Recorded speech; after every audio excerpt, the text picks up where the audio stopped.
Hello everyone, welcome back to HardReset.Info channel. In today's video I want to show you how you can easily create a macro on your SteelSeries Rival 650 wireless. So first, head over to Engine and now open your mouse settings. Here go to Macro Editor, click Launch and wait for it to load.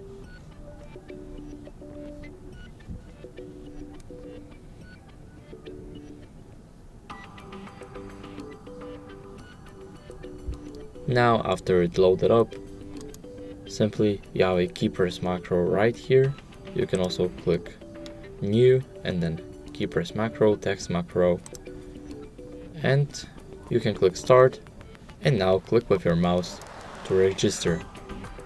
And as you guys can see, now our macro is saved, and here we can also change as recorded or fixed delay, let's say 15 milliseconds or no delay, and now click save, and that's it.